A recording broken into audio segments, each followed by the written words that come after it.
May I invite our next speaker, Professor Madhu Chitkar.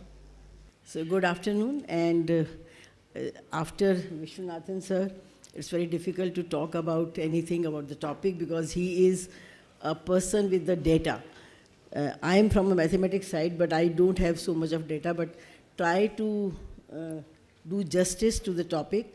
And first of all, I am very thankful to Rizvi Saab and Sharma ji that they have given this opportunity to Chitkara University to be part of it.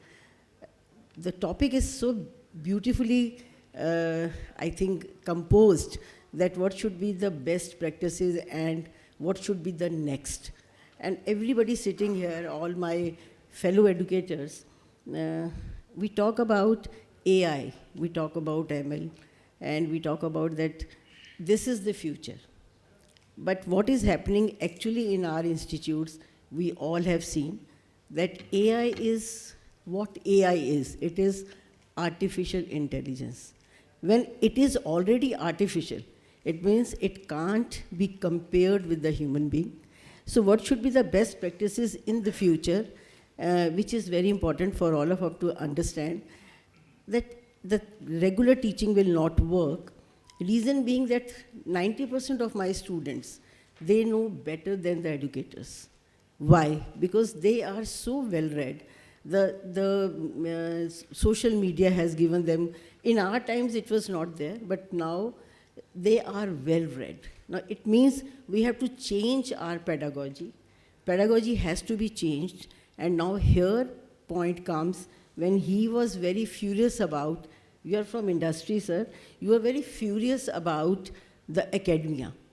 Now it is a time, coming from your point only, I am changing my topic from your question, that now this is a time and the future is there should be a great interface between academia and industry. Now how we can do that and how the solution can be given to the industry, that you should come to our rescue, you should start co-creating the curriculum with the academia. Whenever we have a board of studies or whenever we have a board of governors meeting, you should come and you should spare some time for us. We call the industry guys, sometimes they are not free from their businesses, but if they should start coming to rescue us, that what actually they want. There is a vacuum. What industry wants, what academia is giving, sometimes there is a gap, and that is why the problem with the industry is there. And now I think in the first session there, everybody was saying that the future is not for everybody to ask for the jobs. They should not be the job seekers, but they should be the job creators. So what in our institutes we have done, and I think everybody has done it, that we are creating our incubation centers, where at present 188 startups are sitting there, and we are giving the seed money to them. We are calling all the industries to see their pitches, that how they are pitching their ideas and how the funding is to be given by the industry. I will give you one example.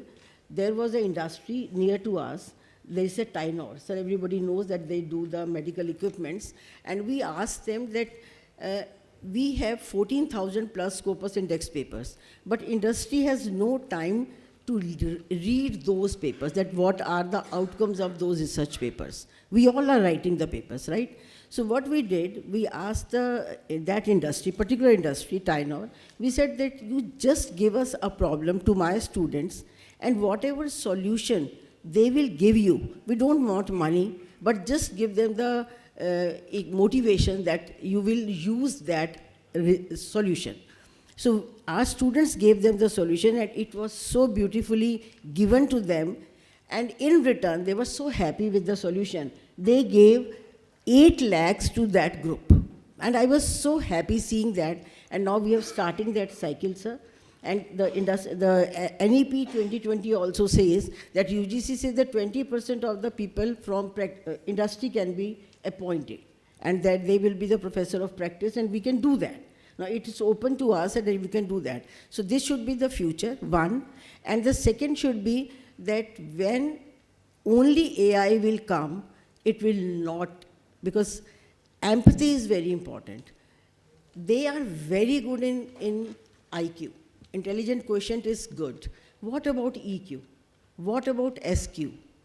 There is no emotional quotient because they are not ready to talk to each other.